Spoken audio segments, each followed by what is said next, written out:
Deixa eu abrir aqui a... Pronto. Bom, boa tarde a todos. Eu quero começar aqui a nossa sessão de hoje agradecendo o Tiago, né, o doutor Tiago Serafim, vai apresentar para a nossa palestra de hoje. Apesar de ter sido um convite um pouco, né, de última hora, né, mas eu sou muito grato por isso, Tiago. Para a gente é uma honra ter você aqui, né, apresentando o seu trabalho. Eu vou me valer da sua cola que você me mandou para te apresentar, né? Enfim, o Tiago, ele fez graduação em Biologia na Federal de Ouro Preto, depois um doutorado também na Federal de Ouro Preto, com o Luiz Croco, estudando sinalização purinérgica em leishmania, né? E depois disso ele teve dois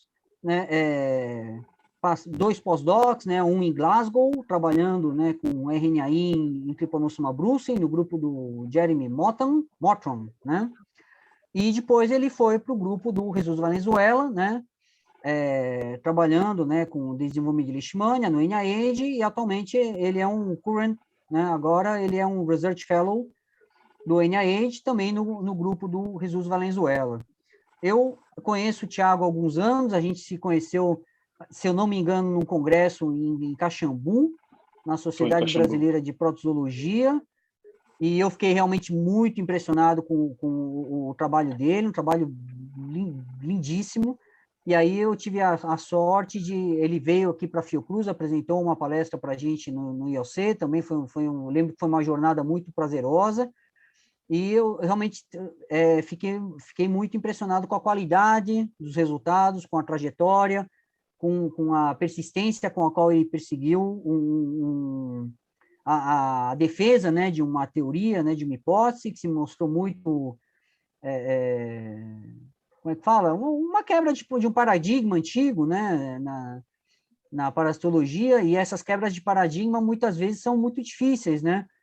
E eu me identifiquei um pouco com ele, mas a gente, obviamente, os nossos trabalhos têm muita diferença, né, de objeto, né, de natureza, né, mas quando eu vi o Tiago apresentando em Caxambu e aqui na Fiocruz, e depois a gente acompanha a trajetória, né, pelos trabalhos, né, a publicação, e eu acho que eu cheguei a ver o Jesus apresentando alguns desses dados, se eu não me engano, no Medcrop, no Entomol, não sei, agora me fugiu, mas me chamou muito a atenção, né, de como essas quebras de paradigma muitas vezes são difíceis, né, você tem por mais consistentes que sejam as suas observações, por mais robustas sejam as suas observações, é muito difícil você mudar né, conceitos que são muito antigos na literatura, né, e eu acho muito curioso, né, porque por mais quantitativos que sejam, e é engraçado, né, por mais que a gente tenha o fetiche da estatística e das quantificações e dos números, né,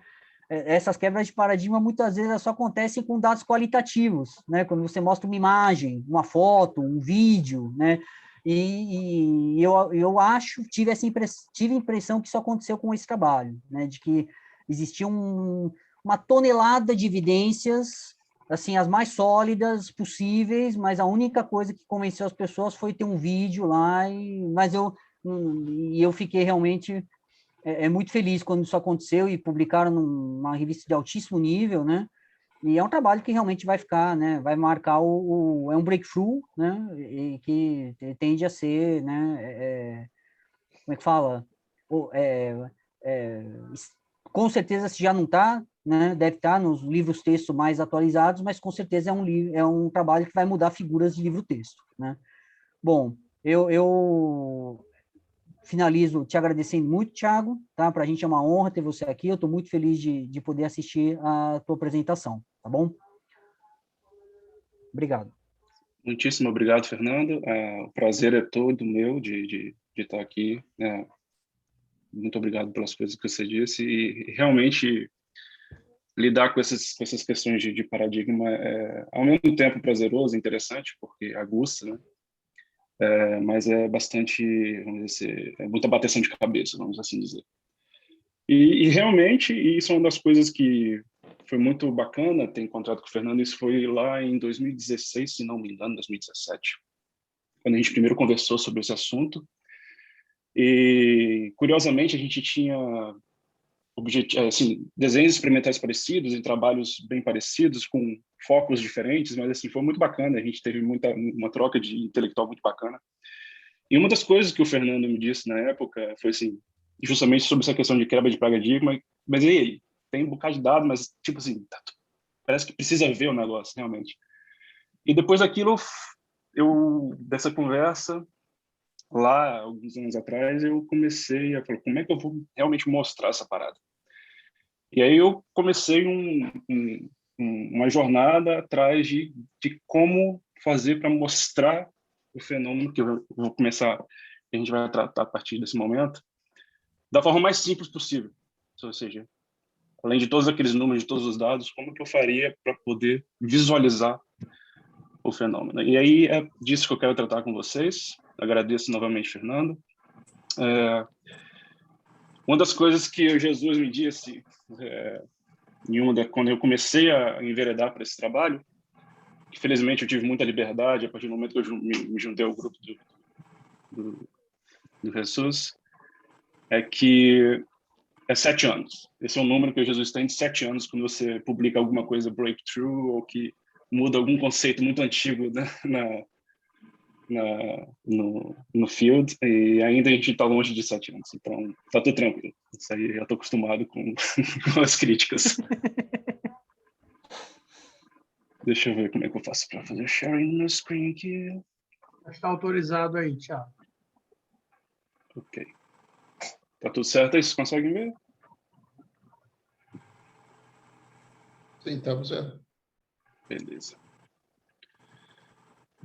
Então, assim, o que eu vou falar com vocês hoje é um pouco disso do que eu e o Fernando já estávamos conversando aí na bela introdução que ele fez. E tudo começou, assim, como o Fernando já descreveu, minha formação começou em ecologia, depois eu acabei fazendo um doutorado em imunologia e biologia de leishmania. Na minha essência, eu sou um leishmaniólogo, vamos assim dizer, que acabou caindo de paraquedas no mundo do vector biology e gostei bastante, vamos assim dizer. Então, o que eu quero conversar com você é sobre essa nova forma de desenvolvimento do leishmania que a gente acabou por descobrir e o que isso vem significar para o sucesso do parasita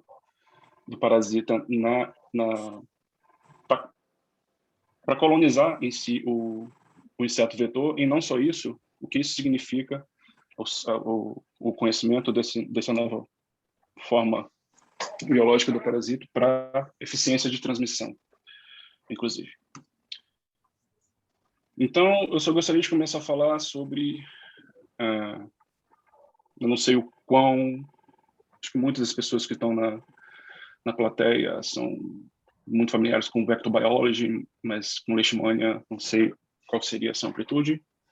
Então, tudo começa quando nós temos a transmissão, a deposição na pele pela fêmea infectada do flebótomo de formas cromastigotas metacíclicas, que são as formas infecciosas. A partir disso, você tem a fagocitose por diversas células do sistema mononuclear fagocitose, começa com neutrófilos e depois acaba combinando com o estabelecimento das formas amastigotas e macrófagos. E essa interação forma a mastigota, macrófago, sistema imune, gera o que a gente conhece pelos acometimentos de leishmaniose, sendo isso cutâneo, mucocutâneo, visceral, e acho que é meio redundante eu tratar com vocês da importância disso, principalmente para países como Índia, Brasil, principalmente da forma visceral, que normalmente combina com morte, se não alguma intervenção feita. Com medicamentos, diga-se de passagem, que são extremamente tóxicos, e é um tanto quanto absurdo ainda pensar que a gente usa metal pesado para tentar combater um parasita e a gente torce para a gente morrer, para o parasita morrer antes da gente. Enfim, mas o ponto, levando isso em consideração, que essa interação leva a isso, o que eu quero tratar hoje é o que acontece aqui dentro do intestino médio, da leishmania. E diferente de vírus dos mosquitos que muitos de vocês estão acostumados, lembrando, a tratar, e provavelmente a expertise da maioria de vocês, leishmania, diferentemente de plasmódio, de vírus e outros patógenos, não sai do intestino médio. Ela, por alguns momentos, algumas espécies podem variar ele entre intestino médio e intestino posterior, mas não tem, tipo assim, infecção, extravasamento da parede do midgut, migração para glândula salivar, tudo tem e se resume ao lume do intestino médio. E, com esse sucesso, nós temos, então, o surgimento das formas infecciosas que serão transmitidas em um momento de um segundo repasse, terceiro repasse, assim por conseguinte. O que traz a gente para esse slide que eu estou colocando, que é o fato de leishmania goes retro. O que isso significa para a biologia de leishmania e o que isso traz a gente para a quebra de paradigma que o Fernando estava falando até o momento. Para que a leishmania se infecte, um hospedeiro vertebrado, seja ele qual for, ela precisa de sair de formas, da forma mastigota, quando ela é coletada, ou adquirida por um processo de alimentação em um reservoir, em um hospedeiro infectado. O inseto, assim, por conseguinte, capta essas formas amastigotas e elas começam a se diferenciar em formas promastigotas. E nas formas promastigotas são várias, que vão desde procíclicas até alguns níveis de diferenciação que levam dias dentro do inseto da fêmea infectada, até o aparecimento dessas formas que têm corpo celular muito pequeno, um flagelo enorme, são altamente móveis. A proporção aqui, só para vocês entenderem, essa barra é de 5 micrômetros de corpo celular. E algumas outras características de formas metacíclicas infecciosas são resistência a complemento e coisas que são favorecidas para a sobrevivência no primeiro contato com sangue, quando o sandfly deposita essas formas infecciosas ou regurgita essas formas infecciosas, e tem uma coisa importante que a gente vai tratar depois sobre esse regurgitamento dentro dessa pocinha de sangue, porque sandflies são conhecidos como pool feeders, que depositam as formas ali. Então aqui vocês têm um vídeo, é o vídeo que o Fernando estava falando até o momento, onde que nós temos uma forma metacíclica infecciosa aqui, desse corpo celular bem pequenininho, flagelo enorme.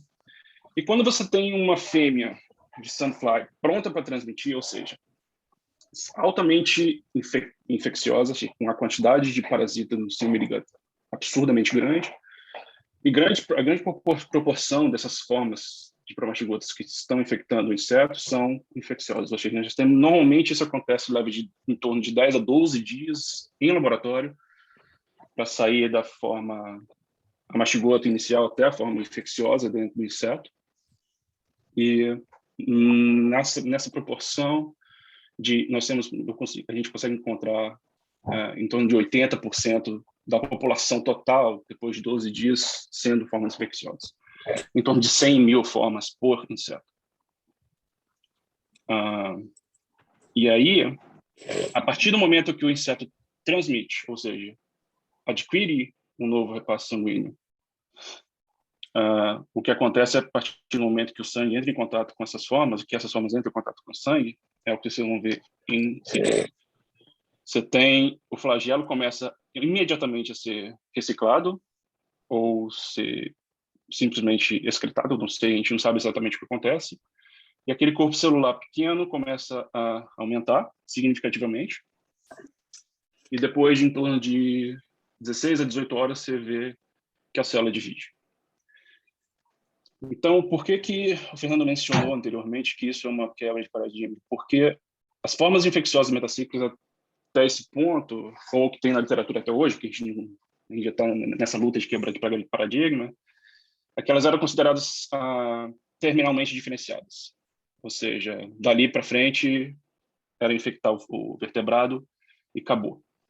Mas o que a gente viu, o que a gente mostrou com esse vídeo, que me deu uma puta de um trabalho para conseguir filmar isso, foi que a partir do momento que o sangue entra em contato, esses parasitas entram em contato com o sangue, primeiro, algo acontece dentro do inseto que o complemento não atinge esses parasitas, porque a quantidade de célula que morrem praticamente é zero, não morre. E o que é importante salientar aqui é que dos 10 a 5 parasitas que estão presentes dentro do inseto nesse momento, que são 80% a 90%, essas formas infecciosas vão entrar no processo que a gente chamou de diferenciação, ou metaciclogênese reversa, que é simplesmente baseado no que a gente conhece de leishmania, essa mudança rápida, repentina de morfologia para uma forma semelhante ao que era antes de ela virar exatamente uma metacíclica, que é o que a gente chama de forma leptomônica.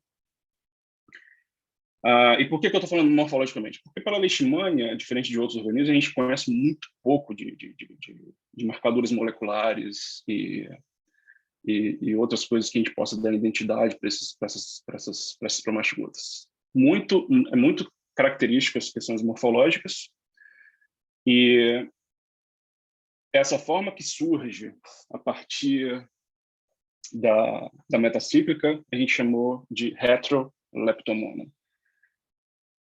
E é importante manter em mente que o que é retroleptomona? É uma forma multiplicativa que dediferenciou de uma forma que era considerada terminalmente diferenciada para uma forma que agora tem a capacidade de proliferar. Ou seja, a ontogenia dessa forma promastigota é a metacíclica e não as que vieram antes dela.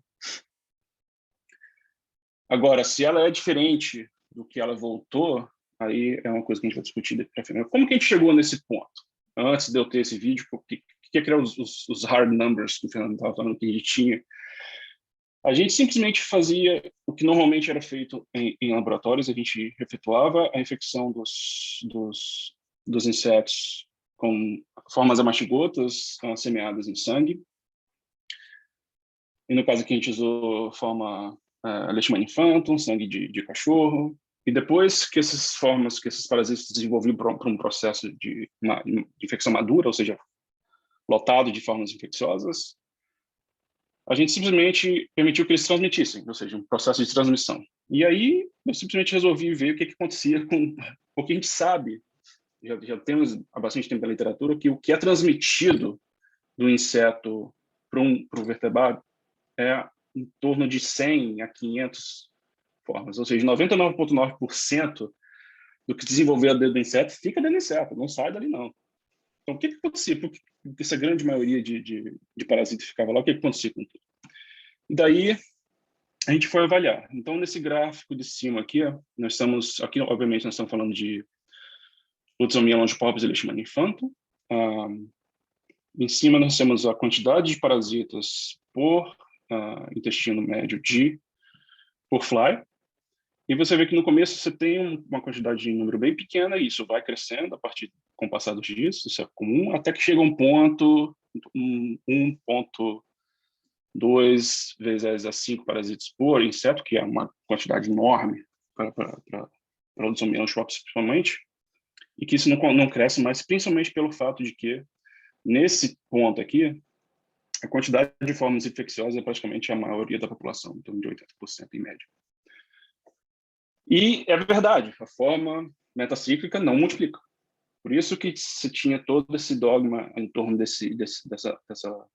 dessa forma de vida que era terminalmente diferenciada. Realmente ela não diferencia, ela não multiplica.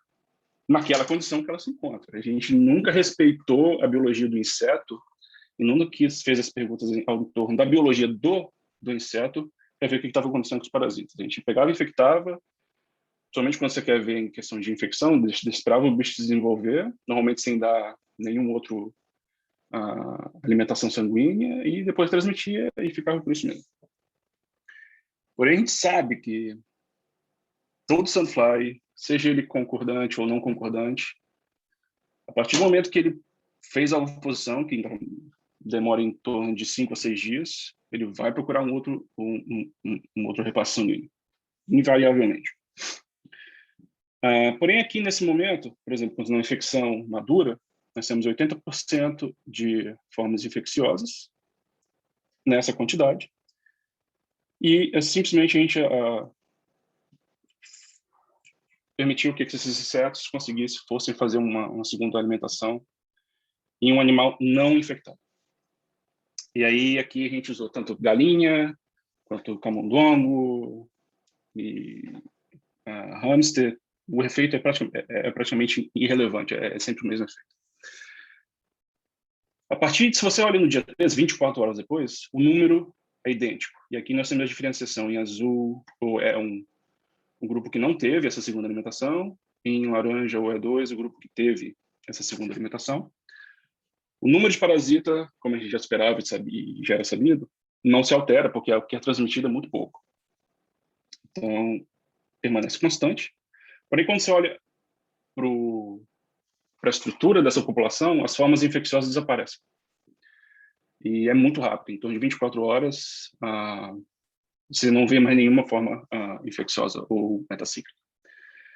E se elas eram terminalmente diferenciadas, o que era óbvio de esperar era uma queda nesse número total de parasitas muito grande. O que, obviamente, vocês não sabem, porque nesse momento o que está acontecendo, elas estão dediferenciando e reassumindo a capacidade proliferativa. E o que isso acarreta dentro do inseto é algo muito drástico, assim, é bizarro quando você olha, é que a partir desse momento essas formas começam a multiplicar ativamente, assim. Se você pega no inseto, todas as outras formas elas multiplicam de forma meio que linear, só que a Heteroleptomona, ela tinha uma capacidade de proliferação logarítmica. E é absurda a quantidade que isso se amplifica.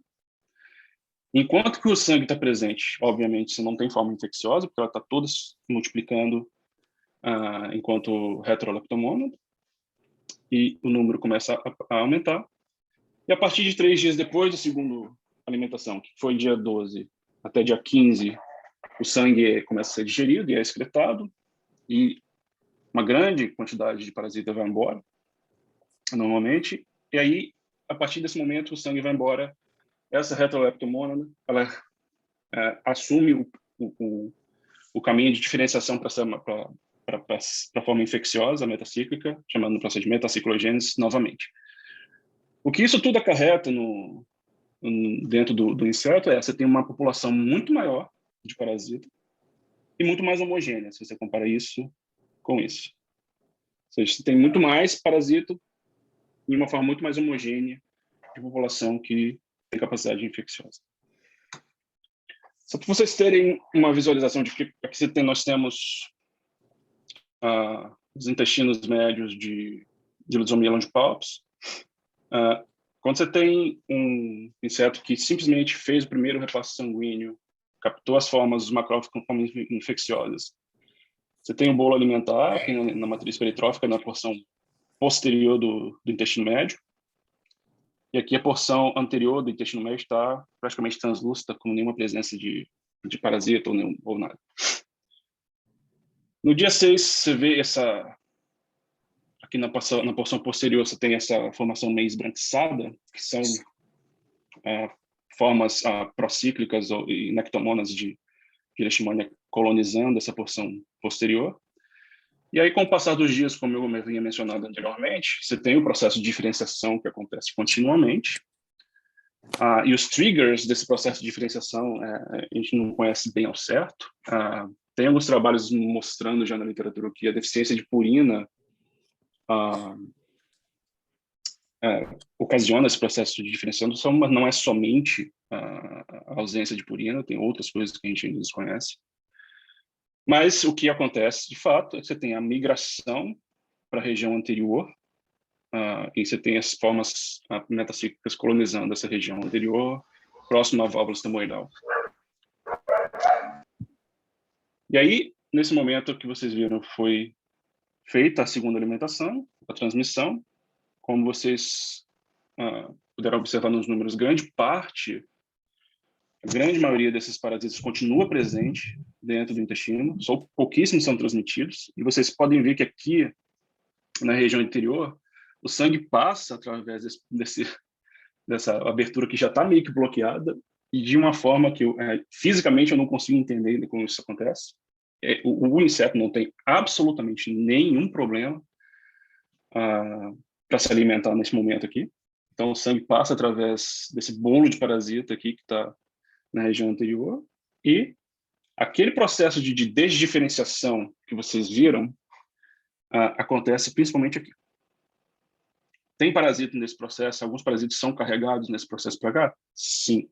Mas o que eu mostrei até o momento está acontecendo principalmente aqui, onde eles se localizam. E aí, como vocês viram a amplificação, vocês podem ver que a quantidade de parasita continua multiplicando ativamente, que essa forma ela tem uma capacidade multiplicativa completamente bizarra comparativamente com todas as outras. Você vê essa amplificação enorme na região anterior, toda essa massa esbranquiçada forma Heteroleptomona proliferando ativamente aqui. E depois de 18 dias, ou seja, sangue já passou, as formas voltaram a diferenciar para a forma infecciosa novamente, você tem esse bolo de formas metacíclicas, e se você compara isso com isso, a quantidade é visivelmente maior. Simplesmente aumentando a quantidade disponível de parasita para ser transmitido. Mas não só isso, uma das principais teorias que nós temos para como que se acontece o processo de transmissão é que esses flies, eles ficam bloqueados, eles não conseguem se alimentar direito, e aí eles regurgitam. Bom, aqui só uma outra forma de você olhar para esses dados. Nós temos naquela região, naquele momento de infecção madura, o segundo alimentação não infectada acontecendo aqui. E aí, a partir do momento que esses parasitas metacíclicos entram em contato com o sangue, eles dediferenciam, as formas heteroleptomonas aparecem, o sangue está presente aqui, o sangue vai embora, elas captam o processo de diferenciação novamente e se transformam novamente em formas metacíclicas infecciosas, só que em maior número e muito mais homogêneo. E se isso não acontece, a população permanece estável, o número não se altera. E o número de parasitas dentro de certa medida. Você falou que o cara come muito bem. Qual é o teu critério para muito bem? Quer dizer, você mediu o volume de sangue que ele ingere? Como é que é isso? É o tempo que ele leva de comer, essas coisas assim, quantitativamente? Quantitativamente eu não fiz ao certo. Então, o que eu posso dizer aqui é qualitativamente e é com relação na primeira alimentação, na primeira depois que ele se infectou, na segunda, é com relação ao tempo que leva para se alimentar e a quantidade de sangue que ele consegue acomodar dentro do intestino médio. É muito homogêneo, se você olha isso quantitativamente nos insetos alimentados, e ele se alimenta até onde que eles conseguem. Ou seja, eles ficam absurdamente repletos de sangue. Alguns até morrem, de tanto que eles comem. Sim, eles não têm nenhum problema. Mesmo com aquela quantidade de parasita, eles conseguem ficar fully engorged. Mas quantitativamente, realmente, eu não tempo é igual. Tempo é igual. Isso muda depois, eu vou chegar lá. Porque... Só uma pergunta também, rapidinho, aproveitando que o Pedro falou. Só uma segunda pergunta. Lifespan, essas coisas, o número de ovos colocado, alguma coisa assim, porque essa quantidade de parasitas, esses caras estão comendo alguma coisa, né? Exato. É muito bizarro, Pedro, porque eu comecei a tentar fazer esse lifespan. Com relação ao número de ovos, essas coisas, isso é um problema. Problema por quê? Isso aí eu boto a pergunta até para o Fernando, se ele puder complementar, porque, como eu falei, eu sou mais um leishmaniólogo do que um profundo estudioso de Sandfly. Mas, assim, a gente não consegue, em laboratório, colocar Sandfly para ovipor. A mortalidade, a partir do momento que você coloca o Sandfly para ovipor, eu continuo tentando desenvolver um protocolo com os amigos aqui, com os colegas de trabalho, é mais de 98%. Tipo assim, você coloca eles para ovipor, eles morrem. Mesmo na colônia de manutenção, por exemplo, os caras, eles vão para ovipor, eles não voltam. Então, assim, é bem complicado trabalhar sandfly em colônia. A gente não consegue manter eles vivos depois de qualquer ovoposição. Então, assim, esse é um dos problemas, porque tudo que está acontecendo, que vocês estão vendo aí, tem uma cacetada de ovo presente no abdômen que vai ser reabsorvido em algum momento, mas o correto seria eu avaliar todo esse processo, o que eu queria fazer, com a ovoposição, sacou? Mas tudo que está acontecendo aí é com o ovo ainda presente no abdômen. E com relação ao lifespan que você comentou, o que acontece quando você tem essa segunda alimentação, mesmo com esse processo, o lifespan é um pouco, não chega a ser significativamente diferente, tá? Então é a mesma coisa, mas assim, tem uma tendência a ser maior. Quando ele está infectado, maior. Eu absolutamente não sei o que acontece com a interação, assim, do ponto de vista do inseto, porque o Liano, há um tempo atrás, deu um palestra aqui também, e ele chegou a comentar com vocês que, com relação ao ponto de vista transcripcional, no Midgut, em presença com esses parasitas, parecia que até que era um processo de relação comensal. E aí gerou uma discussão bem bacana, que é uma coisa que realmente não está tendo diferença nenhuma, o parasita está manipulando tanto o inseto que você não consegue enxergar nada, sacou? Mas parece que o Sandfly não está enxergando a infecção que está rolando ali dentro. Vocês olharam o microbiota, não? Que é a coisa que olhando o microbiota. O que acontece com a microbiota é que o processo de infecção reduz. A gente publicou um paper sobre isso em 2017, está no MBio. A partir do momento que a infecção progride, a diversidade da microbiota diminui. Então, a partir do momento que você tem a infecção madura, cheia de formas infecciosas, você tem pouquíssimas famílias de bactéria que a gente olhou que colonizam naquele momento, comparado com o início, que era muito mais diverso. E se você, em algum momento, interfere com a microbiota, por exemplo, no meio desse processo infeccioso, lá no dia 5, por exemplo, ou 6, você coloca algum coquetel de antibiótico que não interfere com os parasitas, a ausência da microbiota mata os parasitas completamente. E assim, não é que interfere com o parasita, não. Eles simplesmente morrem, eles desaparecem, se você tira a microbiota.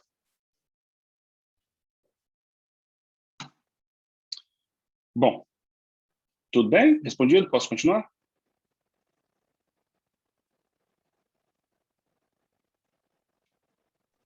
O Beto tinha feito uma pergunta aí.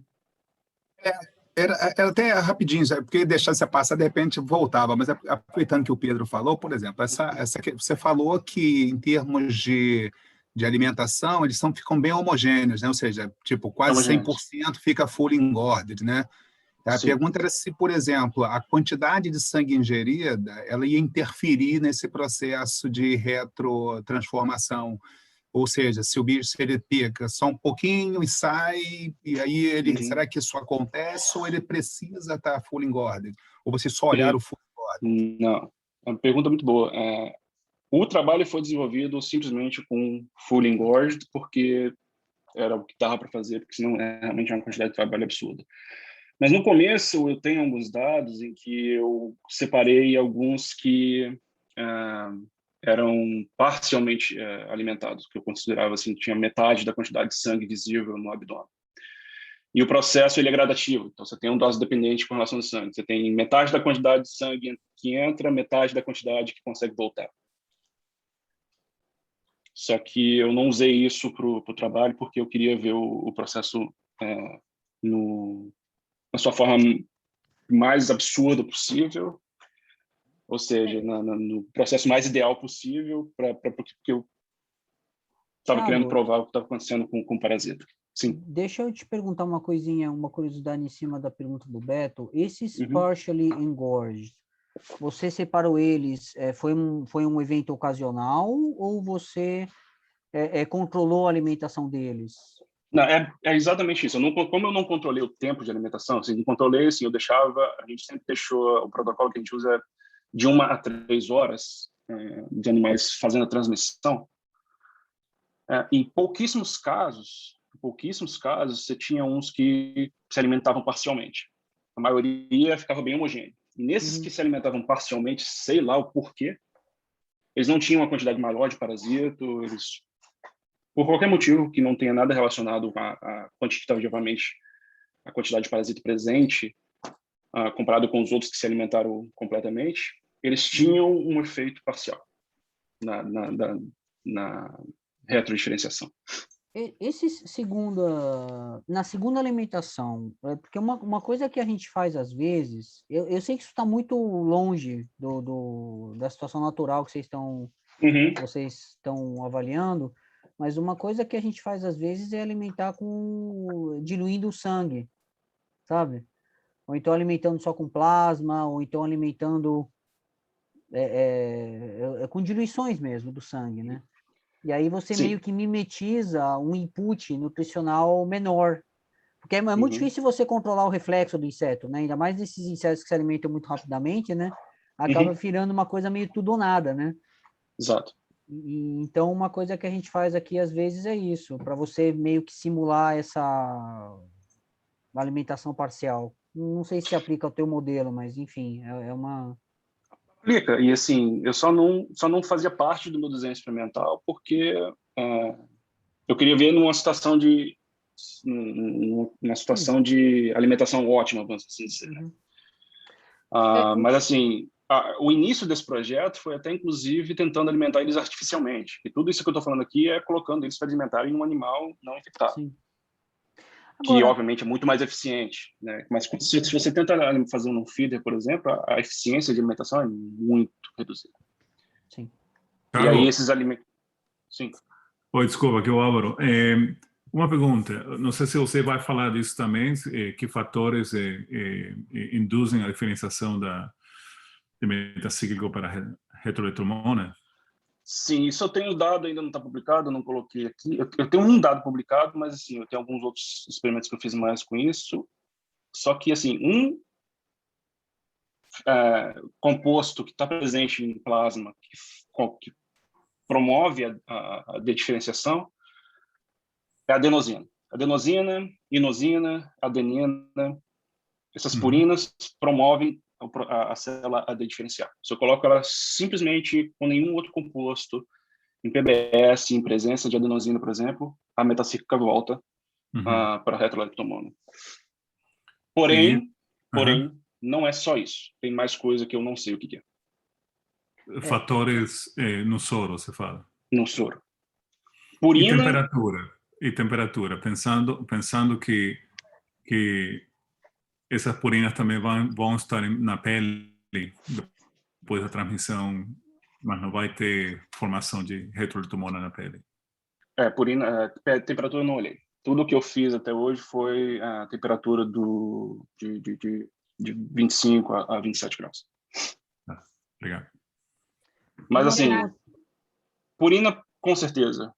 Algo mais também do que, não sei. Só para não deixar passar, Thiago, tem uma pergunta no chat do Igor Ferreira. Ele pergunta se essa segunda alimentação possui algum título de parasita. Eu não sei se você consegue ver o chat, que às vezes fica... Não, eu acabei que eu botei esse pointer aqui, eu estou sem o chat. Mas ele pergunta se a segunda alimentação possui algum título de parasitas também, ou se é só sangue. Só sangue. Só sangue. Independente de qual animal, só sangue. A gente testou galinha, camundongo, várias espécies de camundongo, hamster, tudo o mesmo efeito. Uma dúvida, que agora já está me fugindo esse detalhe. Os insetos, então, que tiveram a segunda alimentação, após a primeira alimentação, eles botaram ovos ou não? Não botaram ovos. Não botam ovos. Então, eles reabsorvem e aí vocês dão a segunda alimentação. Exato. Eles reabsorvem assim, uma quantidade, mas não tudo. Então, sempre tem uma quantidade de ovos que fica lá no abdômen. Mas, assim, eu tentei botar isso para fazer em ovoposição, mas assim, a mortalidade é muito alta, que inviabilizava a realização do experimento. Então, só para colocar em números, para começar um experimento desse, de fazer eles se alimentarem, fazer segunda alimentação e manter eles vivos até dia 18 em laboratório, eu tenho que começar com 4, 5 mil fêmeas. para terminar com um grupo que eu consiga ter 20 que eu possa contabilizar. Sim. Então, se eu coloco isso para o Vipor e 90% disso morre, é impossível. Eu confirmo tudo que ele está falando, tá, Pedro? Realmente, os FLEB, depois que eu vi põe... Agora eu fiquei confuso. E aí eu queria umas perguntinhas assim, quer dizer, no mundo real, né, o que acontece? Primeiro, quanto tempo vive um FLEB? E as fêmeas, acontece das fêmeas tentarem não ovipor? Pergunta fantástica, assim. A única coisa que eu posso dizer é que a quantidade de informação que a gente tem sobre isso em fio de FLEB é absolutamente quase inexistente. Mas, assim, tem alguns trabalhos, sim. Então, tem alguns trabalhos, se você pegar do Bob Kilkendrick, na década de 90, década de 80, em que eles faziam alguns experimentos, principalmente, acho que foi Phlebotomus ariase, no sul da França, em que eles faziam a captura, marca, infecta, release, recapture. E aí eles conseguiram, nesse set de experimentos, se não me engano, é um paper de 1992, eles conseguiram recapturar insetos até 21 dias depois da soltura. E eles contabilizaram nesse paper insetos, olhando pelas cicatrizes no ovário, insetos que tinham nenhuma alimentação, 2 alimentações, uma só, né, que eles tinham feito em laboratório, 2 alimentações ou 3 alimentações. Com que frequência dentro da população, 2 ou 3 alimentações? Não, eles não mencionaram isso no estudo. Eles só mencionaram que eles acharam, e tem um negócio muito interessante nesse paper, inclusive, que tem uma nota de canto de rodapé lá, que fala assim que os animais, os insetos que tinham 2 e 3 alimentações, esquisitamente tinham mais parasitas. Mas se eu entendi, então, a sua proposta não é que todos os FLEBs vão estar funcionando desse jeito, mas que alguns indivíduos que, eventualmente, passem por essas alimentações e não tenham os ciclos reprodutivos de algum modo, vão ser super spreaders.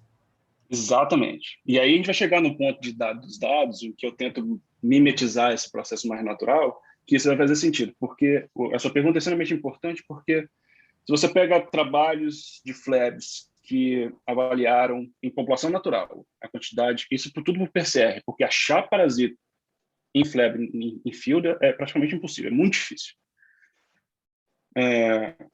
Se você pega por PCR trabalhos que avaliaram por PCR a presença de parasita de leishmania em FLEB de população natural, isso independente da espécie que eu estou falando, o percentual de infecção é de 2 a 0,5% do total capturado. Isso espalhado por vários tipos de trabalhos em várias partes do mundo. É sempre um percentual muito pequeno. E... Sim.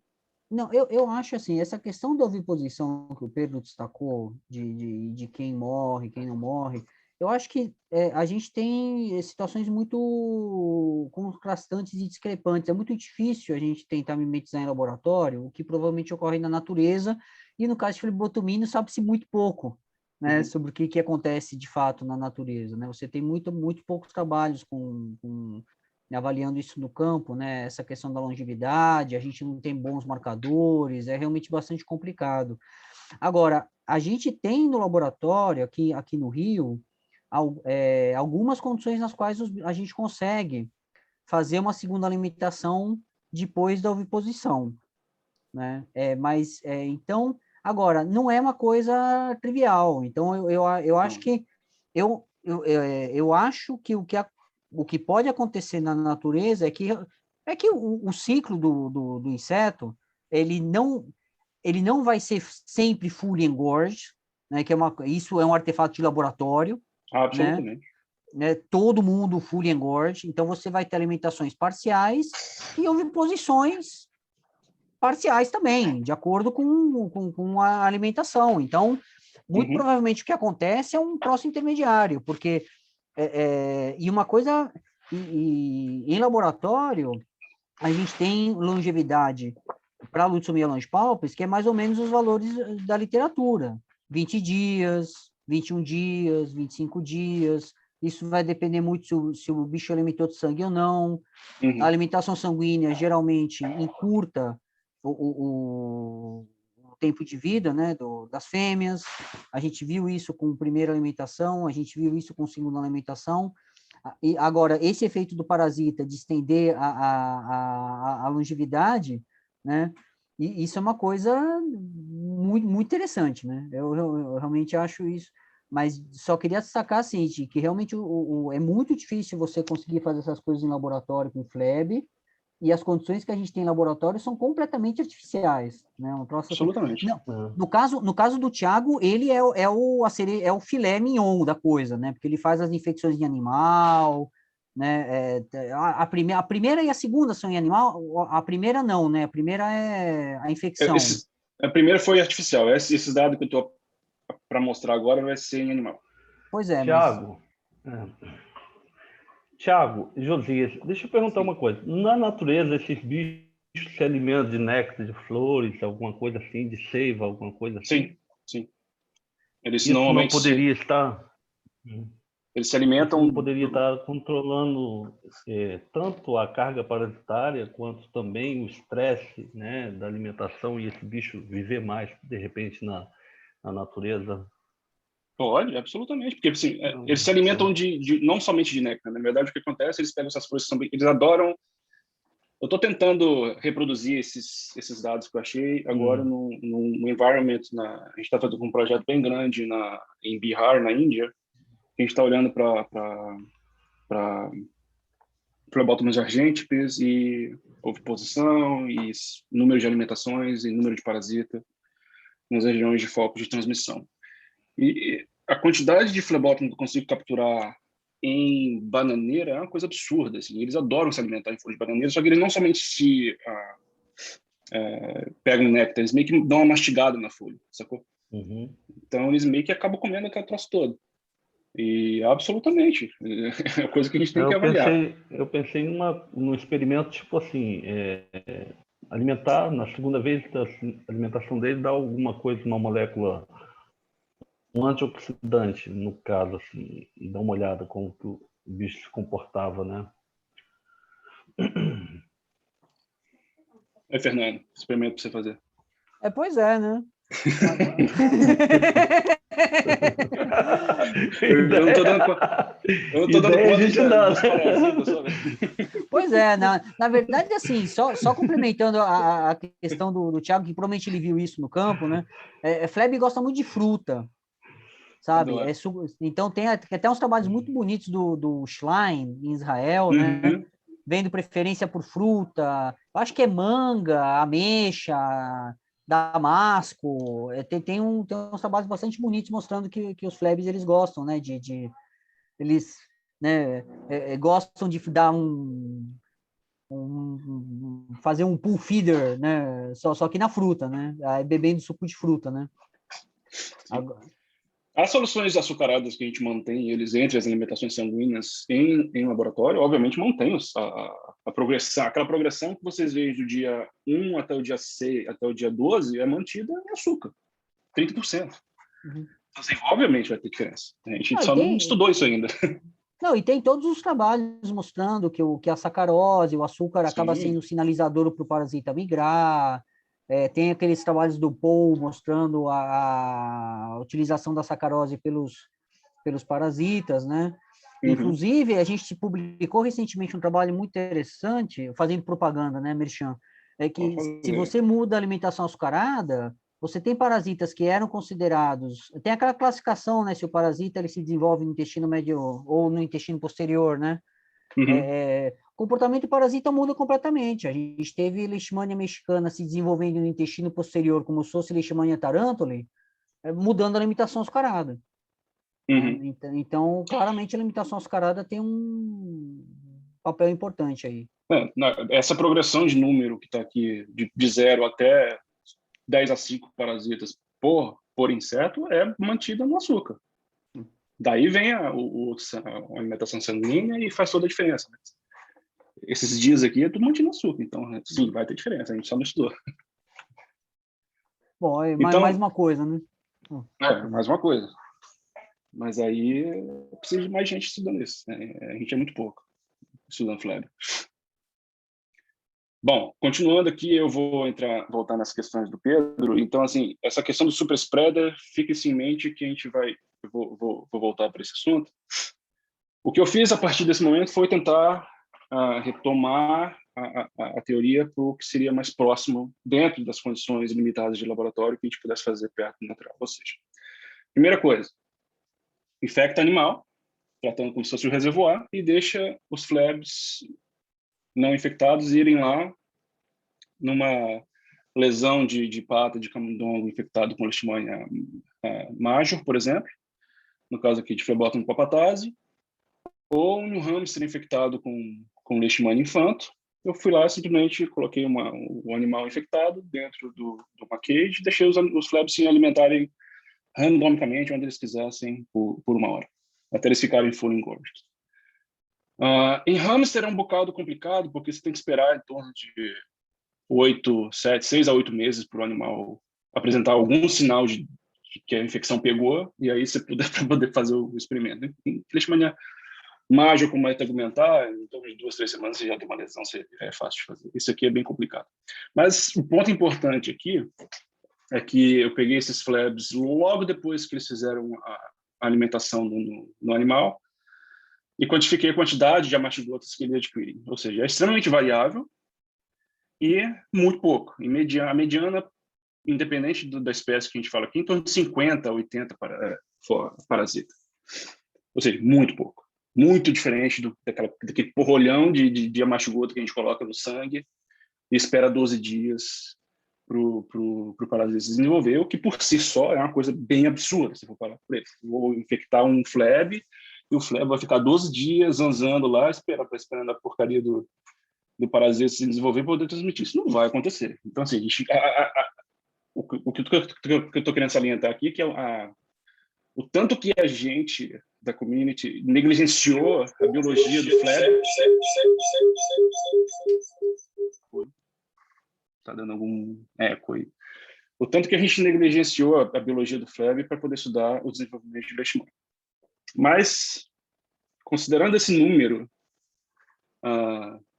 bem pequeno de amastigota de Leishmania que o Fleb pega, que eu chamo de pick-up do animal infectado, eu fiz simplesmente avaliar daí o que aconteceria com a segunda alimentação em um animal não infectado no dia 6, que é o que ele normalmente vai fazer. Então, assim, você tem espécies de flebotominos que chamam de concordantes, que eles se alimentam, ovipõem, e depois da oviposição se alimentam novamente, e assim, consequentemente. E você tem algumas espécies menos, isso é bem menor, que não são concordantes, que fazem mais essas alimentações, às vezes antes do processo de oviposição acontecer. Mas vamos considerar somente a maioria delas que são concordantes. E aí volta aquele ponto, eu quero que volte aquele ponto que o Fernando estava mencionando e que o Pedro mencionou, que isso aqui, lembre-se que isso aqui é uma situação excepcional, ou seja, os animais, os Flebs estão indo no animal infectado, se alimentando à vontade por um tempo enorme, depois eles vêm, se desenvolvem, esperam 6 dias, se alimentam novamente no animal, dessa vez não infectado, mas por um tempo enorme, até ficar fully engorged. Isso normalmente não vai acontecer, vai ser menos quantidade de sangue que eles vão pegar. Ou seja, a variabilidade vai ser muito maior. Isso vai ser importante para uma conclusão que eu quero fazer no final. Então, eles se alimentaram, pegaram essa quantidade pequena de amastigotas, e aí você espera até o dia 6 e efetua uma segunda alimentação, o que eles normalmente fariam, e aí a gente acompanha a quantidade de parasitas por miligram. E o que a gente observa logo de cara, se você pega a mediana de parasita aqui no grupo que só se alimentou uma vez, é 0. É 0, não é nem uma quantidade, é 0. Se você pega a quantidade de flebotomy, a maioria não tem infecção nenhuma. E os que tiveram uma segunda alimentação, você vê que a população pega, ou seja, essa segunda alimentação é extremamente importante para vector competence do Sandfly. Se isso não acontece nesse momento aqui, o que a gente sabe que vai acontecer, a gente só é negligenciado esse processo, a infecção nunca vai para frente. E mais importante do que a infecção não ir para frente, porque você tem alguns aqui que acaba desenvolvendo uma coisa, que lembra que eu estou deixando eles se alimentarem até eles quase explodirem. A população de formas infecciosas nunca aparece também, a não ser que você tenha essa segunda alimentação e essa amplificação gigante que a segunda alimentação proporciona, que a leishmania se adapta a essa presença de sangue normalmente, diferenciando e desdiferenciando, para poder garantir que a infecção seja eficiente. Isso aqui eu fiz para a Lutzomyia antipapi e Leishmania infanto, e se você olha para a Phlebotomy papatase e Leishmania major, também eles se infectando naturalmente, pegando uma segunda alimentação não infectada no dia 6, é praticamente como se fosse mirror experiment aqui, né? E aí eu já nem vou comentar muito a fundo, não, mas se você pega essas duas espécies de Phlebs aqui, você tem pelo menos uns 100 milhões de anos de diferença na escala evolutiva. O que sugere, o que eu estou querendo trazer como ponto de discussão aqui, é que esse processo de desdiferenciação da leishmania frente à presença, à ausência de sangue, ou seja, da biologia do Phleb, é como o parasita se organizou para poder conquistar esse novo ambiente e prosperar, né? É uma questão muito mais evolutiva do que tudo. E aí, só como prova de proof of concept, né, o que eu fiz nesse momento, porque a gente sabe que no field o que acontece é um Phleb que vai e consegue transmitir. Só que todos os trabalhos que você pega até o presente momento, inclusive, o pessoal que faz transmissão usa no mínimo 10, no mínimo, para poder conseguir fazer uma transmissão que seja eficiente para qualquer modelo animal. Você pega, inclusive, trabalhos do nosso grupo mesmo, que a gente fez transmissão para macaco, a gente tem que usar 50 Phleb infectado para poder conseguir transmitir. Então, é muito complicado. A gente sabe que na natureza, no field, é um que transmite. Então, aqui eu peguei um, né, e tentei transmitir para camundongo. Então, eu simplesmente deixei o Phleb infectado, tentar fazer um probe lá e transmitir. E a quantidade de lesão que aparece no grupo que teve 2 alimentações é absurdamente maior, né? Aqui está essa referência desses trabalhos, tem muito mais detalhe lá que a gente publicou, se alguém quiser dar uma comparada, uma olhada. E não só isso, alguns trabalhos que surgiram mais recentemente mostraram que essa questão das múltiplas alimentações para plasmódio e também para vírus é absurdamente importante não só para o vector competence, mas para vectorial capacity também dos insetos. E se tudo isso que eu trouxe até o momento levou a gente para a caracterização desse novo morphotype, né, nova forma de vida do leishmania, a Heteroleptomona. E muito do que eu falei é baseado, obviamente, em morfologia, porque muitas outras coisas a gente não tem. A gente está baseando muito agora eu vou mostrar alguns dados do que o Liano desenvolveu com relação ao transcriptoma dessas formas, comparado com as outras. A gente está estudando proteoma, avaliando a questão da virulência, por exemplo. A metacíclica que aparece a partir dessa aqui é diferente da minha primeira metacíclica que apareceu. A gente está estudando esse processo. E com relação ao xenodiagnóstico também, porque todo o xenodiagnóstico que foi feito até o momento você pegava os pacientes, deixava o Phleb alimentar e avaliava, ou seja, baseado nos dados que a gente está mostrando, o Phleb nunca vai se mostrar infectado se você não der uma segunda alimentação. Então, o Iliano trabalhou bastante intensamente nessa questão do RNA-seq,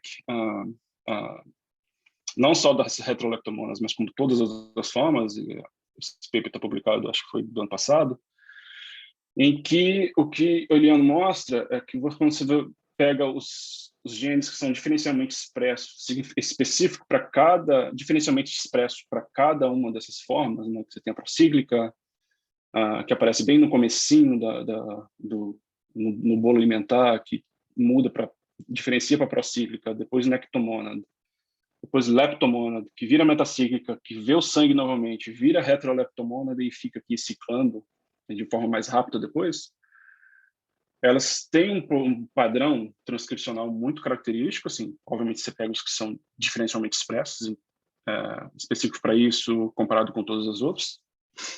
Eles se diferenciam dessa forma quando você faz um PCA. E quando você olha, uma das coisas bacanas que o Iliano fez nesse trabalho foi que, se você pega o que é característico de metacíclico, por exemplo, a grande maioria, porque a gente fez esse RNA-seq com os parasitas dentro do minigut, ou seja, sem manipular muito, ou tentando manipular o mínimo possível. E de 6 de 10 desses genes superexpressos em metacíclico, por exemplo, são putativos, ou seja, tudo que está descrito normalmente na literatura, a gente encontrou coisas que a gente não sabe nem a função ainda.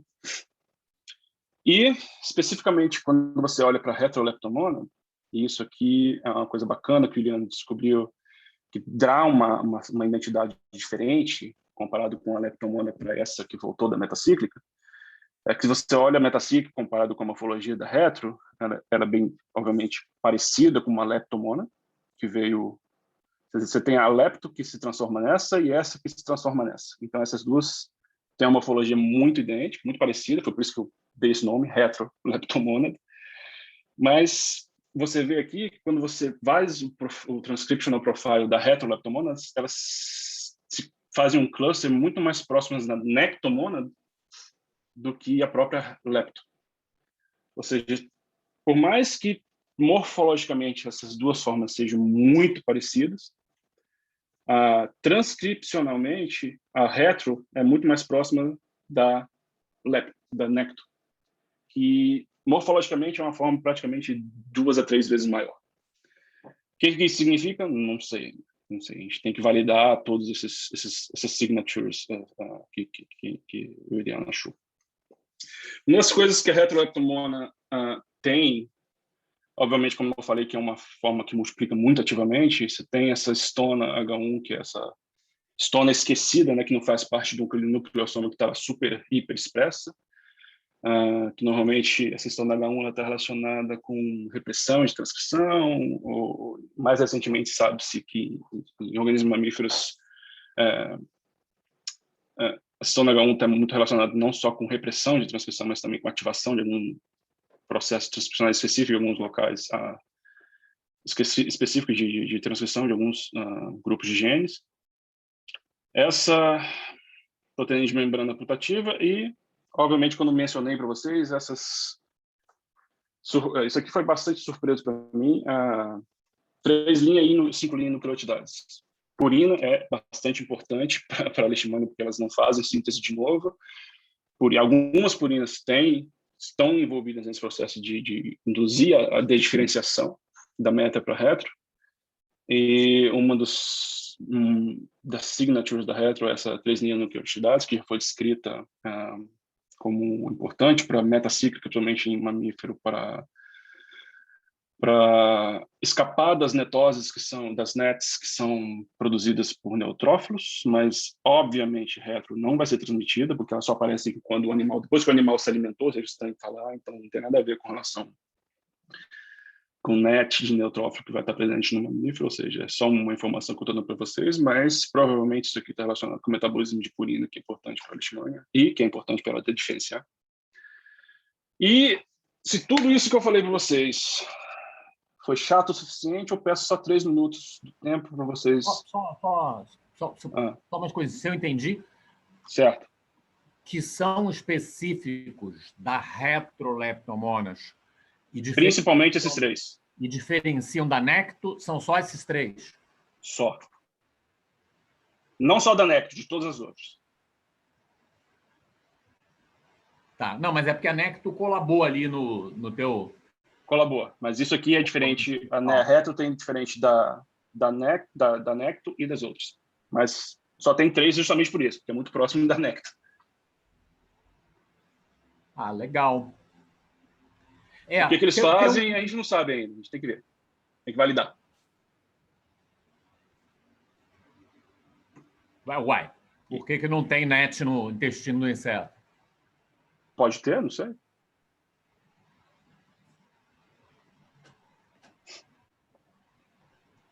Mas, enfim. Eu peço só 3 minutos para você ver essa animação que eu estou trabalhando agora, que meio que sumariza o que eu tentei descrever.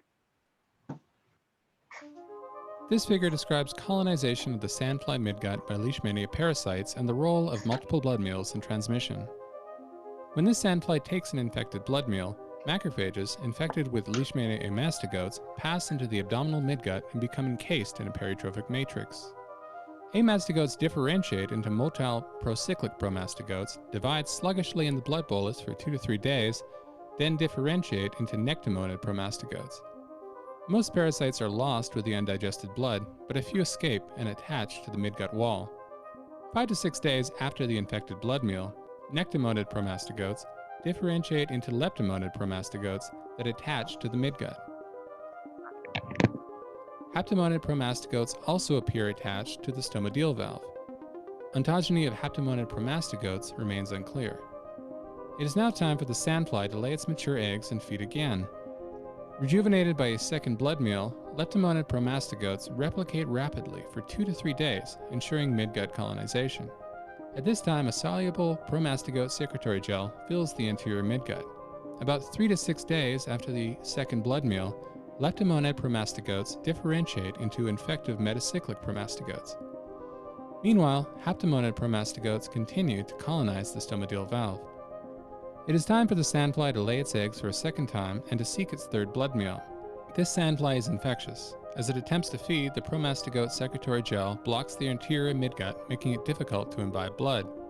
As a result, the sandfly ingests some metacyclic parasites into the host. Ingested blood causes metacyclic promastigotes to de-differentiate into retroleptomonid promastigotes that undergo a vigorous replication cycle for at least 3 days before they differentiate back into infectious metacyclic promastigotes. Simultaneously, the haptomonid parasite sphere, composed of numerous haptomonid promastigotes, forms and physically blocks the stomadeal valve. A minor contribution to the metacyclic population may also come from residual leptomonads. 6 days after its last blood meal, the sandfly lays its eggs for a third time and seeks a fourth blood meal. The sandfly is now highly infectious, with an anterior midgut blocked by an enriched population of metacyclic promastigotes bathed in the promastigote secretory gel, and a stomadeal valve blocked by the haptomonid parasite sphere. As the sandfly attempts to imbibe blood, the dual blockage enhances egestion of metacyclic promastigotes into the host. Intake of fresh blood causes the metacyclic promastigotes to differentiate back into retroleptomonid promastigotes, and another replication cycle begins as the haptomonid parasite sphere becomes larger. This further enhances infectiousness of the sandfly. As the blood meal is digested and the eggs are laid, this cycle repeats with every subsequent blood meal.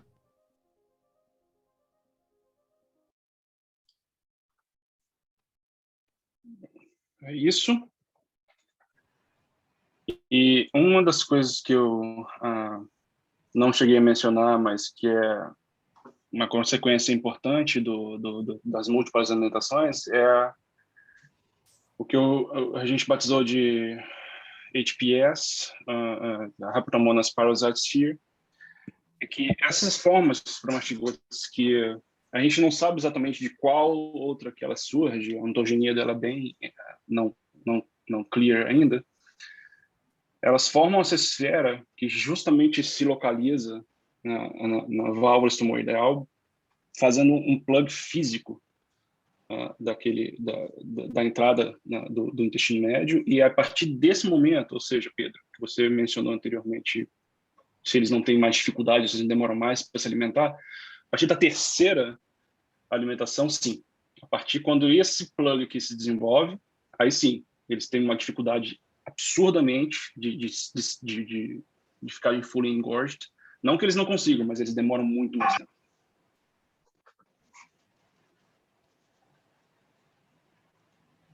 Ah, bom. Ok. Consegue ficar regurgitando, né? Então, isso aí, assim, do ponto de vista de seringa biológica, ele está injetando o parasita. Quanto mais velho ele fica, né? Exato. Mais... Exato. E aí, de transmissão, exato. E aí é só obviamente, a gente tem que provar isso tudo com experimentação, principalmente em field, né? A gente tem muito pouco dado de field, mas quando eu converso com pessoas que trabalham em campo coletando esses insetos, como eu mencionei anteriormente, é absolutamente mínima, ínfima a quantidade de inseto infectado que eles acham. Mas quando se acha, está absurdamente infectado. Ou seja, a minha hipótese é que eles foram passando por esse processo de multi-alimentações, e os que conseguiram achar uma alimentação infectada lá no começo, se alimentaram de novo, tiveram esse processo de amplificação de infecção e formação desses, o que você mencionou, de super spreaders. Mas simplesmente é o que é naturalmente. É o fly que pegou o parasita se adaptou às múltiplas alimentações do fly, e aí conseguiu colonizar o inseto, efetivamente. Pois é. Eu acho que assim, esse é um troço que tem uma discussão teórica muito interessante atrás, né? Porque sim. Uma ideia plausível atrás do conceito de super spreader é que você não gera uma pressão de seleção tão forte na população do hospedeiro para desenvolver resistência ao patógeno, né? Porque o número de indivíduos de hospedeiros no total que são afetados é relativamente modesto. Então, a perda de fitness do hospedeiro não é tão grande. Sim. Né? Absolutamente correto. Né? Então, isso seria muito interessante, mas isso é um trabalho de modelagem que dá para gerar hipóteses verificáveis a campo. Quer dizer, que é com perguntas objetivas. Quantos % de parasitos vão ter e qual a diminuição de fitness que isso vai representar para a população total se, por exemplo, 0,2% tiver uma capacidade de transmissão 20 vezes maior. Né? Talvez seja essa a forma. O que é interessante, por outro lado, é como aquelas coisas intermediárias que estão na segunda alimentação, que são um plug grande, não atrapalham. Eu acho impressionante e eu não entendo. Tinha que gerar uma atrapalhação, né? Gera, mas é mais posteriormente. Quando realmente está com aquela esfera de parasita construída, aí ele tem uma dificuldade absurda. Assim. Mas aí já é uma parte da população de insetos que seriam velhos, né? Sim. Que também dariam uma contribuição reprodutiva pequena. Exato. E, portanto, a pressão de seleção também é modesta. Não. Enfim, tem um bocado de coisa que a gente não sabe da dinâmica de transmissão desses parasitas com relação à população de esfera. De repente é por isso que, por exemplo, buscando esses ciclos de transmissão, principalmente na Índia, agora, você vê uns clusters que acontecem em ciclos de anos, eu não estou falando de season, mas assim, de 10 em 10 anos, que a gente não consegue explicar o porquê. Legal. Interessante. Diz uma coisa,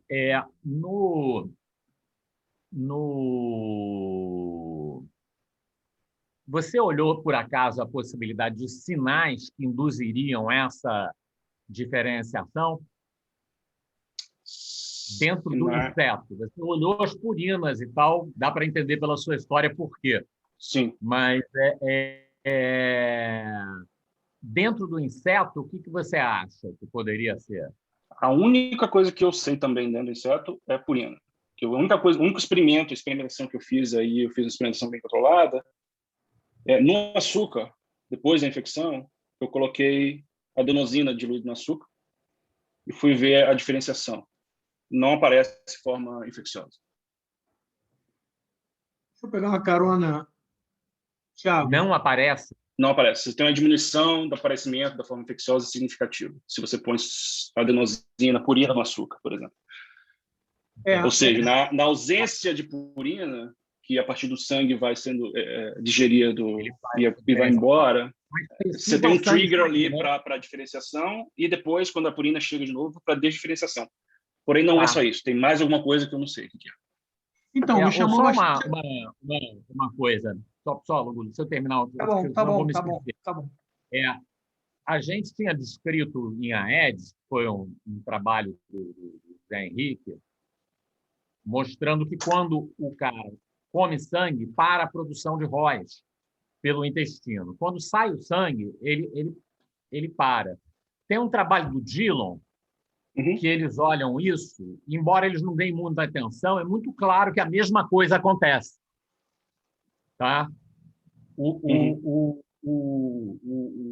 A parede do epitélio, e agora, bom, como eu não sou muito de flebótomo, não prestei atenção qual era o segmento, mas a parede produz ROS quando o cara está em jejum, quando ele come o sangue, para, quando o sangue entra.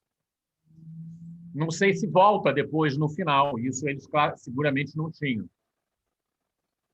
Realmente não faço a menor ideia.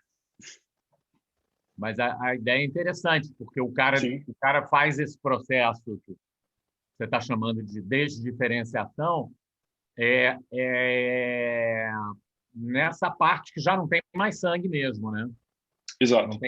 Porém, quando você olha a matriz peritrófica de Fleb, quando, por exemplo, a segunda alimentação ou a terceira, tanto faz, o sangue entra, passa por aquele bolo de parasita e se deposita na porção posterior. Você demora em torno de 48 horas para formar a matriz peritrófica. Essas moléculas de baixo peso molecular, igual purinas e outras coisas, ficam livres para circular. E mesmo depois da formação da matriz peritrófica, você tem poros nessa matriz peritrófica que, pelo menos a meu entendimento, não seriam problema para a circulação dessas moléculas de baixo peso molecular. Okay. Então, teoricamente, meio que seria purina ou outras pequenas moléculas distribuídas para tudo quanto é lado. Tiago, posso fazer uma pergunta rápida? Não, vai, Hugo, vai. Você tinha... eu estava tentando... Tinha uma pergunta do André Roque no... Sim. Se alguém puder fazer para mim, é que eu não estou vendo o chat aqui. Tiago, me chamou muita atenção essa fosfatase ácida aí, né? Quer dizer, como é que você está vendo isso em relação, principalmente, à digestão, né? Porque pode indicar uma relação direta com o processo de digestão. O Beto está aí, já fez bastante isso. Infelizmente, o Fernando foi buscar as crianças. Eu ia apelar para o Fernando, porque isso aí tipo assim, esse dado é absolutamente novo. A gente acabou de pegar isso, não está publicado ainda. E eu não tive, como veio a pandemia, não tive absolutamente tudo parou. Eu não tive tempo de ir atrás de validar, nem de ver nada, absolutamente nada sobre esse aspecto. Mas sim, tá. Essas perguntas que você acabou de fazer tá no caderninho aqui para poder voltar a fazer agora. Porque pode ser um indicativo forte do link, né, com o processo de gestão e, né, esse fenômeno brutal aí de mutação do parasita, né? Sim, independente, está tudo acontecendo ali. Pro Fleb está tudo rolando normal, digestão, você tem complemento sendo... Nada acontece com o parasita, nada. Nenhum parasita morre. Então, assim, a população de parasita é sempre progressiva. Então, assim, independente do que está acontecendo, o processo biológico de digestão não está afetando essa galera que está ali, não, de parasita. Igor? Não em números, pelo menos. Não em números. Thiago, tem uma pergunta aqui do André. Desculpa. Do André Roque aqui. Eu posso fazer a pergunta agora. Tá. Então pode fazer direto. Já que o Thiago está ainda compartilhando, viu? Tudo bom, Thiago? Prazer te ouvir aí de novo. Eu já tinha acompanhado a tua palestra uma vez lá no Centro de Estudo. Já tinha visto o Dr. Jesus lá em Toledo, também na Espanha. Então,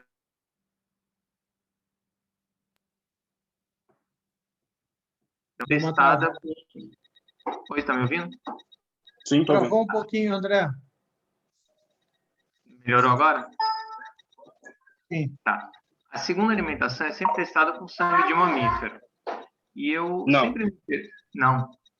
Eu testei, por exemplo, a melhor fonte de sangue para Fleb, não diria nem para Fleb, mas para leishmania, dentro de Fleb, é de galinha. Não tem nada que se compare.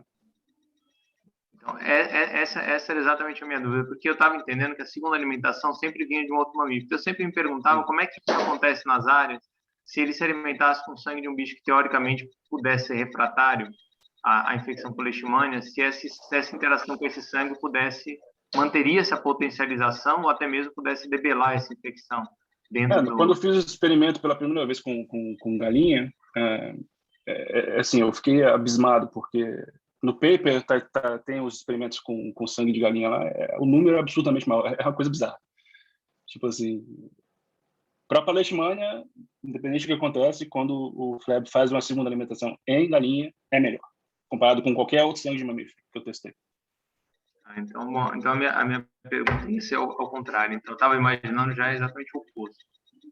Então, eu acho que a gente, muitas vezes em áreas endêmicas, e aí a gente sempre fala dessa questão da presença de galinhas, da presença de galinheiro próximo, e quanto que isso ajuda a influenciar na manutenção dos vetores naquela área, né? Uma vez que a gente fala dos vetores, mas na verdade a gente está mantendo os insetos naquela área. Se eles têm fontes de alimentação constante, eles tendem a ter uma melhor condição para aumentar a sua população.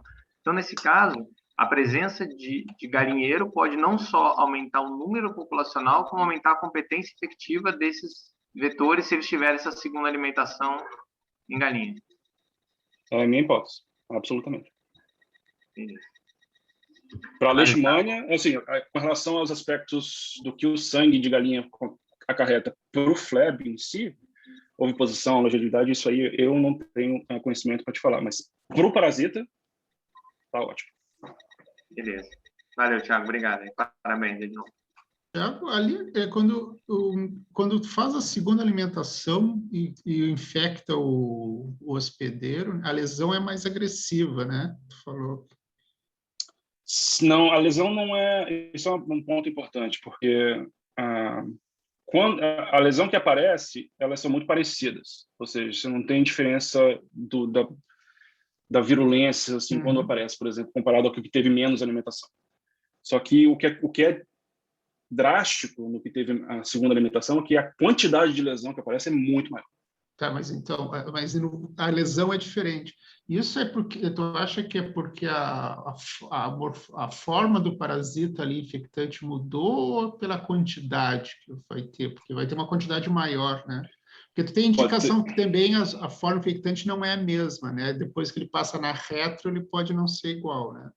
A gente não sabe ainda. Então, a gente não sabe se a meta que vem da retro é mais infecciosa do que a primeira que apareceu. Porque pode ser só a quantidade ou a infectibilidade maior também. Né? Quantidade pode ser maior, a gente ainda precisa provar. Pode ser que, além da quantidade, essa que apareceu pela segunda vez, pelo segundo ciclo de metaciclogênese, pode ser que seja mais infecciosa, a gente ainda não sabe, é só uma hipótese. E tem uma outra coisa importante que a gente tem que levar em consideração, que a gente mostrou em 2018 também, que o Fleb, quando ele está transmitindo, ele regurgita junto com a leishmania, saliva, uma quantidade enorme da microbiota, de bactéria.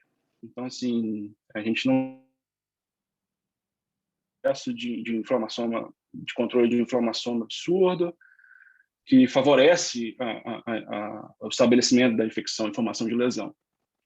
A gente não sabe se a partir do momento que você tem essa segunda, essa explosão de parasita, a gente não sabe o que acontece com a microbiota.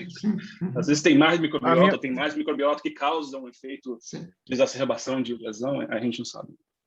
A minha pergunta era nessa linha da microbiota aí mesmo, porque eu lembrei que você mencionou no início. Desculpa aí, meu nome é Igor, sou aluno de doutorado do IBCAM.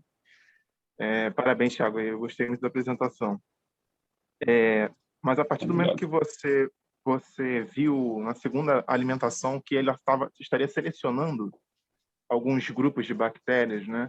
E aí você também mencionou que fez um tratamento com antibiótico e aí viu que também os parasitas sumiam. E aí eu fiquei me perguntando, você teria algum controle de um bicho que você só deu o antibiótico que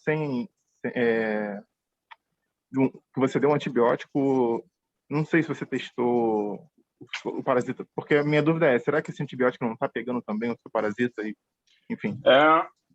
Tem dois pontos. O controle que a gente fez, nesse caso, foi eu testei esses coquetéis de antibióticos em diferentes concentrações in vitro, certo? Então, assim, in vitro, parasita, meio, em presentes de concentração que eu usei dentro do Fleb, e três concentrações concentrações maiores, o coquetel não tem efeito no parasita. Porém, uma vez que o coquetel está em contato com a microbiota, com o parasita dentro do gut, se isso carreta alguma outra coisa, não sei. O controle que eu fiz foi em cultura. O coquetel que eu usei em contato com os parasitas não faz nada. Entendi. Era isso que eu queria saber, porque fiquei, será que talvez a gente esteja levando embora? Mas não. De fato, parece que há necessidade dessa correlação entre o parasita e a microbiota, né? Então, selecionando. Sim. Se o parasita se beneficia da microbiota, contato, ou se é algum metabólito da microbiota que o parasita precisa, isso eu não sei. Legal. Tiago, você pode fazer um favor de fechar a sua apresentação, só para facilitar a discussão do pessoal? Cadê? Isso. Stop share. Parece que tem alguma pergunta no chat aí. Agora você tem acesso. É um comentário aqui do Beto, mas ele só disse que era a mesma pergunta que ele tinha.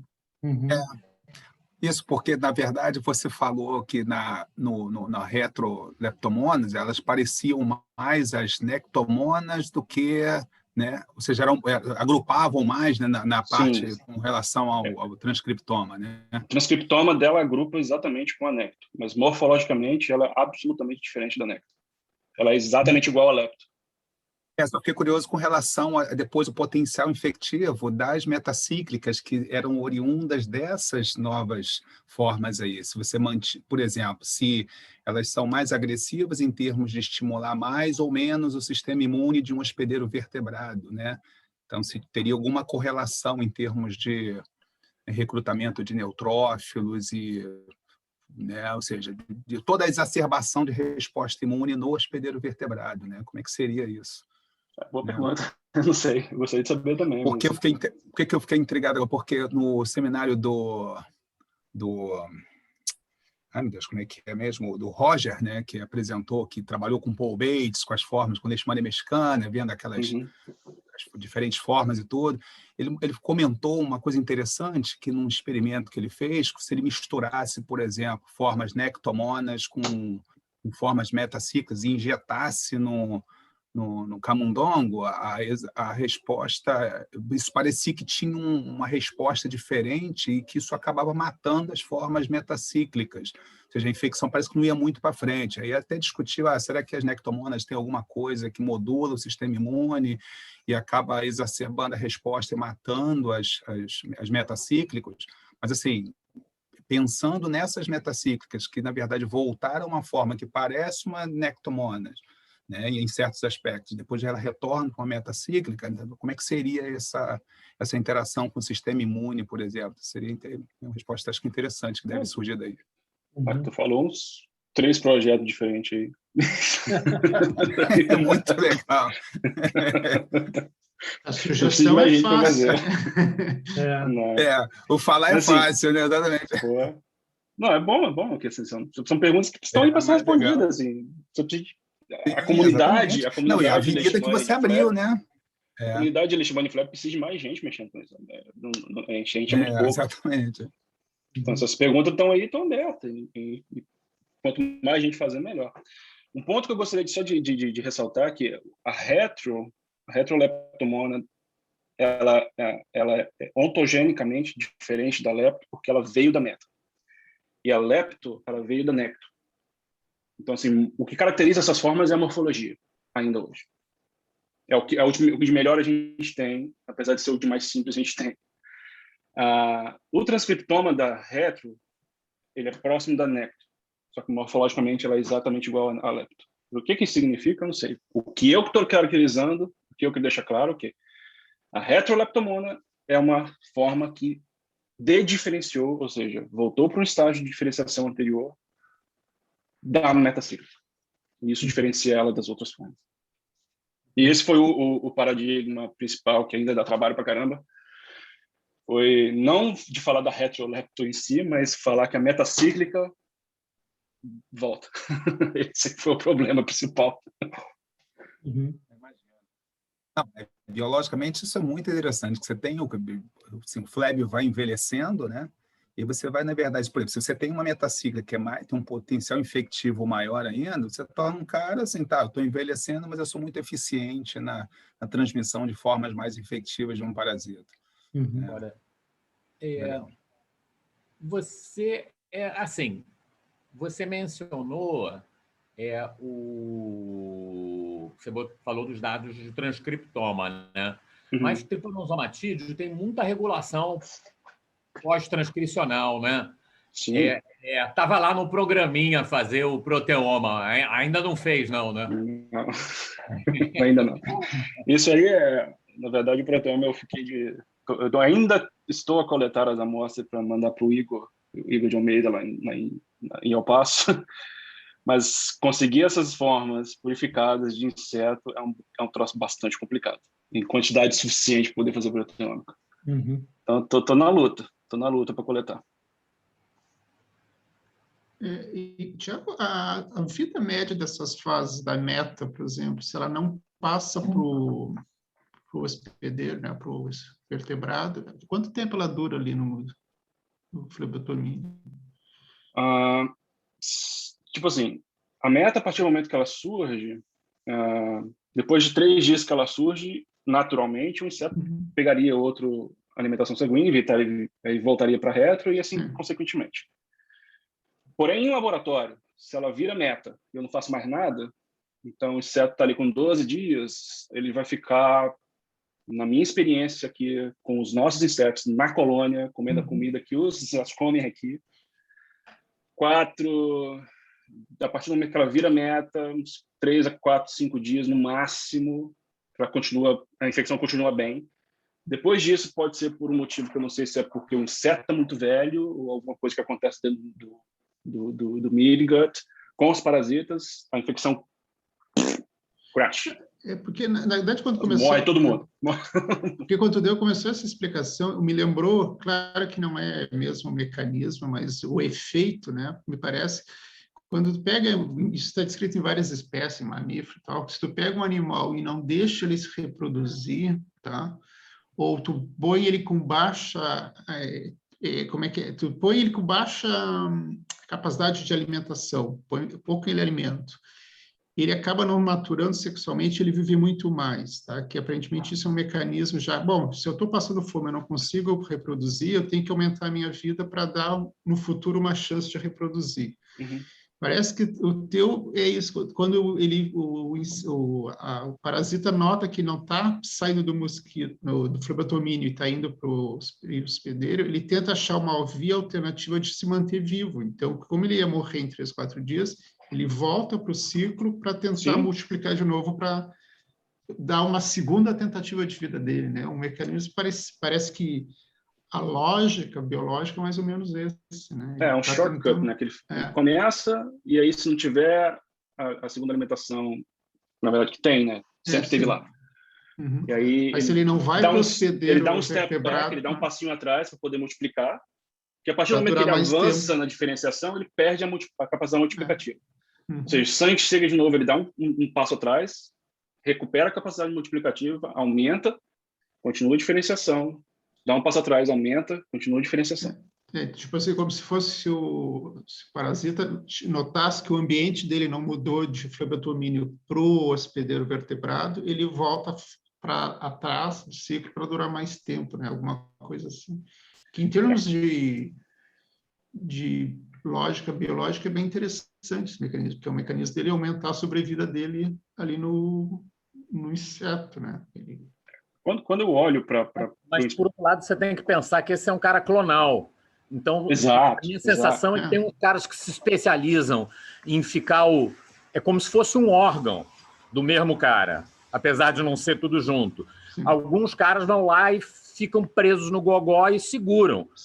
Né? O outro vai para um lado, o outro vai para outro cara, e alguns pulam para garantir a próxima geração, mas o genoma é o mesmo, né?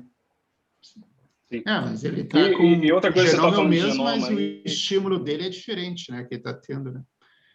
E isso que tu mostra que a transcrição é bem diferente, apesar da morfologia ser semelhante, mostra que deve ter outros fatores que não é só a transcrição envolvida, né? Definitivamente não, porque quando você olha, igual o Pedro está falando, que o controle desses parasitas é tudo pós-transcricional, eles transcrevem tudo, e é absolutamente verdade, e não só isso. A quantidade a plasticidade genômica que esses leishmania e outros transplantadores têm é uma coisa tão absurda que eu tenho um step back, assim, meu mesmo, de olhar para dado de RNA-seq e fazer muitas conclusões. Porque, assim, cara, a leishmania perde cromossoma e fica tudo bem. E não perde um cromossoma, não, perde um par de cromossoma e tem isolado. Estou falando de dado de isolado que eles pegam de paciente. E o nível de aneuploidia é uma coisa tão absurda e tá tudo certo. Coisa curiosa também, assim, eu sei que é bem genérico, né? Essa questão da LPG, de LPG, por exemplo, superfície de leishmania. Por exemplo, ó, as que vão a retroleptomônidas, elas, de alguma forma, elas ficam... Tem diferença se elas estão aderidas ou se elas estão soltas ali no PSD? Ou isso ainda não foi abordado? Eu ainda não sei se precisa ser abordado, eu não sei se tem alguma aderida. Porque a quantidade naquele momento é tão grande que a grande maioria vai estar solta.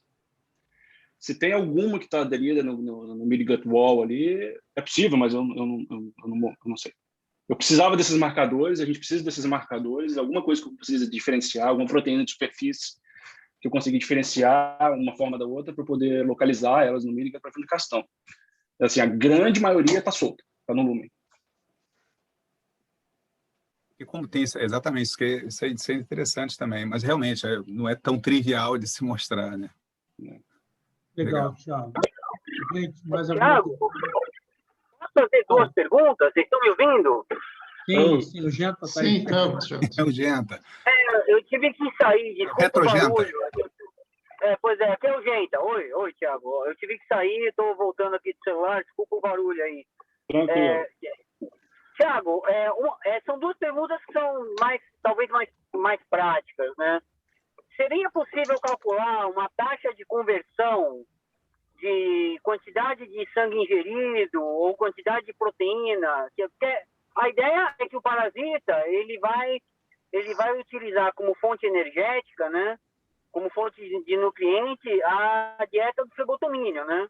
Seja o sangue, seja a dieta açucarada, né? E aí eu fico me perguntando se a taxa de conversão do sangue para quantidade de metacíclicos formados no final de um ciclo é igual no primeiro ciclo e no segundo, ou se no segundo ciclo você tem uma taxa de conversão melhor. Eu acho que dá para calcular, fazer tipo uma relação, sabe? Ponto bom. Eu tenho até os dados, eu nunca olhei para fazer esse cálculo não, mas dá para fazer. A minha impressão é que vai ter uma taxa de conversão do segundo é maior. Mas, assim, eu tenho que fazer as contas. Tem que pegar os dados brutos lá e fazer as contas. Pois é, isso é interessante calcular. Tipo, quantidade de células geradas por micrograma de proteína ingerida, alguma coisa assim, não sei. Dá para fazer. Bom ponto.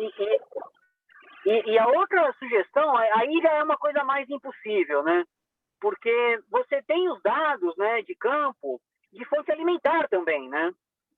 E aí eu não sei como é que estão esses estudos agora, se as últimas coisas têm saído, mas teoricamente, flebotomínios onde você revela mais de uma fonte alimentar, né, com certeza passaram por duas alimentações, né? E aí eu fico me perguntando se você fizer tipo uma meta-análise ou fizer um cruzamento dos dados, né, se a gente não vê uma correlação entre uma maior taxa, uma maior prevalência, uma maior taxa de infecção nessas populações de insetos, né, aonde foi comprovadamente mostrado duas alimentações por fonte alimentar. Você acha isso possível? Acho possível e não é tão possível não, porque eu estou fazendo. Se fosse em julho, eu ia mostrar. Tipo assim, não, o que eu estou fazendo realmente uma meta-análise nesse aspecto específico, como parte de um outro trabalho que eu estou para liberar. E assim, flebotomínio alimenta em tudo. Tudo. Qualquer bicho que tiver na frente, ele vai alimentar. Tinha uma pergunta da Alessandra no chat ali. Acho que...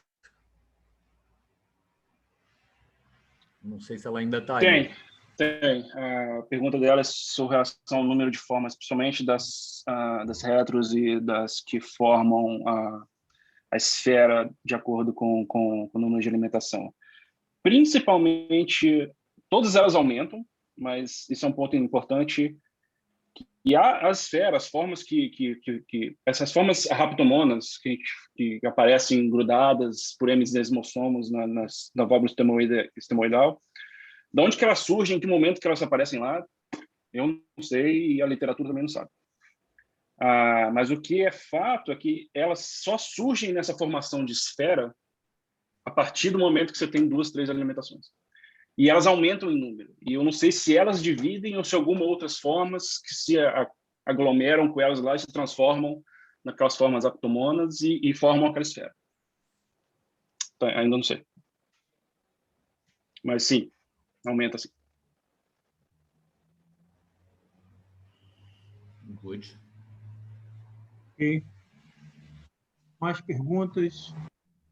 É uma pergunta assim, como o Janta fala, naiva, assim, mas eu não consigo fazer a correlação. Mas, por exemplo, quando você fala que a alimentação com galinha é muito superior na reprodução do parasita, será que os núcleos desse sangue têm alguma influência? Porque quando você se alimenta com mamífero, você tem muito menos núcleo ali, né?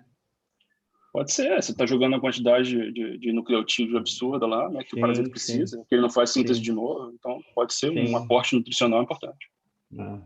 Aí estava pensando em outro experimento, mas que eu não sei fazer, de alimentar, de lisar essas células de galinha, né, e alimentar somente com a hemoglobina e as proteínas ali, e outro só com núcleo. Aí tem um outro tipo de problema. Assim, quando você começa a mexer muito no sangue, nessas coisas, Fleb começa a olhar torto. Tipo assim, não é igual mosquito que tu põe um parafilme, tu põe um sangue lá, o bicho come mais fácil. Não. Fleb, tu pisca fora do negócio ali, tu muda o environment um pouquinho, e o bicho já não come. Se você não põe uma pele de galinha lá no feeder, o bicho nem olha para aquela merda. Mas é bem complicado manipular o sangue. Mas se botar plasma de um e hemácia de outro, por exemplo, só isso. Aí tudo bem. Desde que você, por exemplo, se você pegar a hemácia e botar PBS, ele nem olha para o sangue. Não, porque aí pode fazer o que o José sugeriu, bota hemácia de galinha e plasma de mamífero e vice-versa. Aí dá. É que tem como lisar também, né? Se você centrifuga, aquele núcleo todo baixa ali, né? Se você rompe essas hemácias, você rompe e baixa todo o núcleo e pega o sobrenadante e o núcleo, sei, junto com o plasma, né? Bom. Legal. Thiago, muito obrigado, parabéns aí, super legal. Isso, obrigado a vocês. Abração aí para o Jesus. Espero que apareça agora nos livros didáticos. Vamos ver. Estou esperando também. Muito obrigado, foi muito bom. Bom, parabéns pelo trabalho. Excelente. Abração. Obrigado pela oportunidade. Para todo mundo. Grande abraço a todos. Obrigado, Thiago. Muito obrigado. Grande abraço a todos. Tchau, tchau. Até Boa noite para todos. Bom descanso.